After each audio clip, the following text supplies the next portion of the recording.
Today, Trump selects a new Attorney General pick after Matt Gaetz drops out.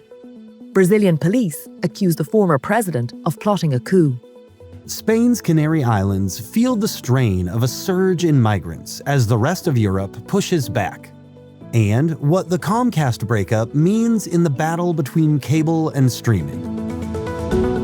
It's Friday, November 22nd. This is Reuters World News, bringing you everything you need to know from the front lines in 10 minutes every weekday. I'm Christopher Waljasper in Chicago. And I'm Carmel Crimmins in Dublin.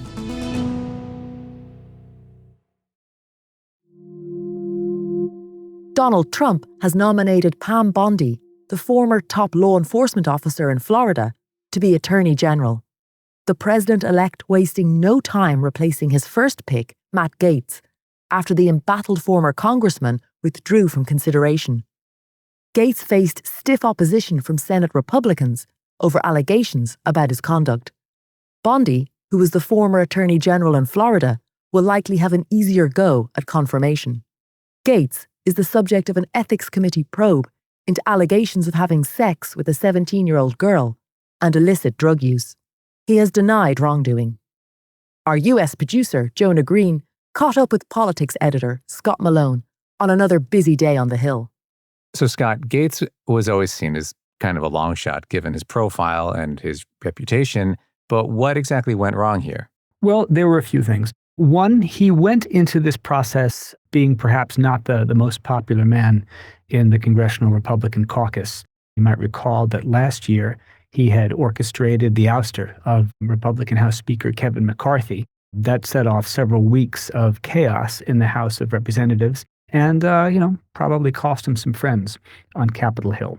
The other thing that we know is that he was the subject of an investigation by the bipartisan House Ethics Committee into some allegations of sex with a 17-year-old girl.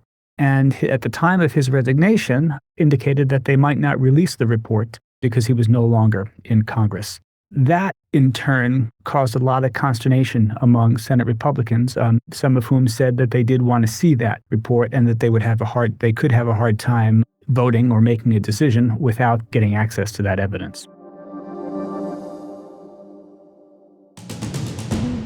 It wasn't an intercontinental ballistic missile after all, but Russia did fire a new hypersonic medium-range ballistic missile at Ukraine. President Vladimir Putin telling Russians in a televised address that more could follow, and warning that the Ukraine war was escalating towards a global conflict. The Russian launch follows the US and UK allowing Kyiv to strike inside Russian territory with advanced Western weapons earlier this week. Israeli officials are criticizing a decision by the International Criminal Court to issue arrest warrants for Prime Minister Benjamin Netanyahu and his former Defense Minister Yoav Gallant. The court says they're responsible for murder, persecution, and using starvation as a weapon of war in Gaza. Here's Netanyahu's response in a video statement. The anti-Semitic decision of the International Court in The Hague is a modern Dreyfus trial, and it will end the same way.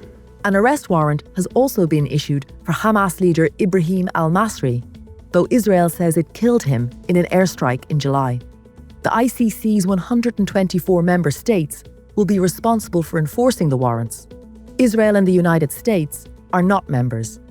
For more on Israel, tune into our special episode this weekend.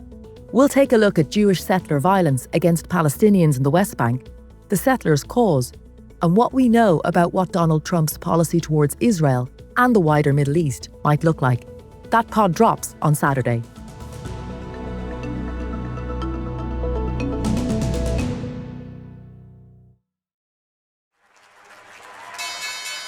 TV giant Comcast announced this week that it's carving off some of its entertainment and news cable networks. Brands like USA Network, Sci-Fi, and Oxygen, as well as some of its news channels, will be spun off into a new, publicly traded company. Our entertainment reporter Dawn Chmielewski is in Los Angeles. She's been digging into what the split says about how legacy cable companies are trying to adjust to the streaming age. So the industry has reached an inflection point. Now, the cable businesses that Comcast is spinning off continue to make money, but Comcast has decided to hold on to those entertainment assets that really fuel the growth of its streaming service, Peacock. So they're holding on to the film and television studios. They're holding on to NBC, which has rights to big sporting events and news. And they're holding on to Bravo, which is another cable network, but it comes with a very devoted and sizable following. So what does that mean for those of us watching at home? Something like 65 million US households still subscribe to cable television. So those viewers are still expecting content. So there still is a market for entertainment delivered the old-fashioned way via cable and satellite TV. So this new company will be focused on creating programming for that audience. Police in Brazil are accusing former President Jair Bolsonaro and some of his cabinet ministers of plotting a coup to stay in power after losing the 2022 election.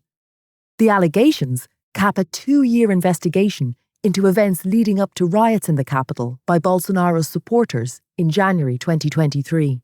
The former president has responded in a post on social media, calling investigators, quote, creative in how they conducted the case. Our Brazil bureau chief, Brad Haynes, is in Sao Paulo. He's already been stripped of his electoral rights through 2030. The issue is now his allies, who had been really enthusiastic after seeing Donald Trump rebound from his legal woes to be reelected, they were hoping Bolsonaro could pull off something similar, and this is going to make it much more difficult. On the smallest of the Canary Islands, medical workers rush to save migrants from rickety boats arriving from West African nations like Mali, Senegal, and Morocco. This year has seen a surge in migrants arriving into Spain's Canary Islands, and those caring for them are feeling the strain. Our reporter, Joan Faust, visited the island of El Hierro. It is a slow-paced, little island, pretty rural. It's a mix of a bit green, but it's also volcanic land. You could see goats, horses, and it's a pretty quiet island.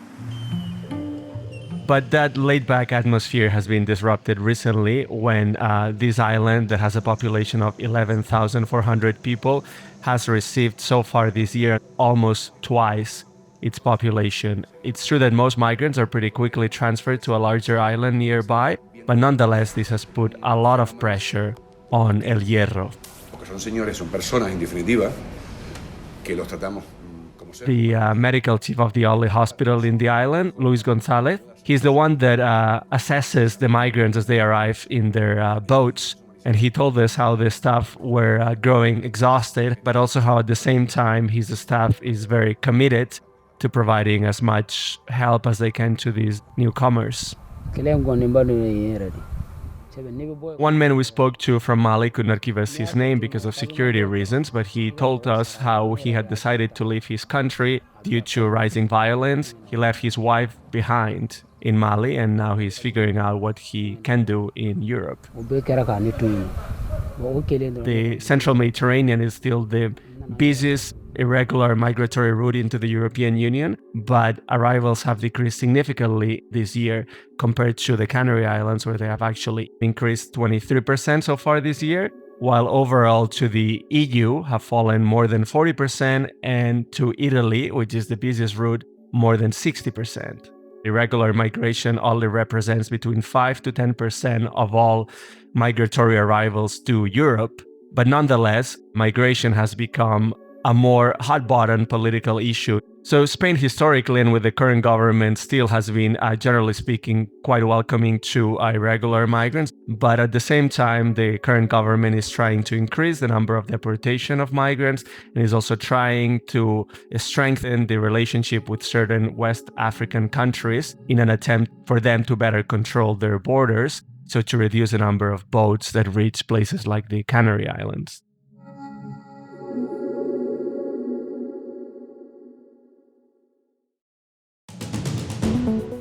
And for today's recommended read, a recommended taste from your friends across the pond.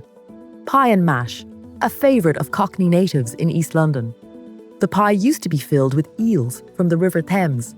Now it's mincemeat, or ground beef to our American friends. The mash is self-explanatory, all of it slathered in parsley liquor sauce. Delicious. And now there's a campaign to get this dish special protected status. A link to the story is in the pod description. We'll be back on Monday with our daily headline show. For more on any of the stories from today, check out Reuters.com or the Reuters app. And to make sure you never miss an episode, follow on your favorite podcast player or download the Reuters app.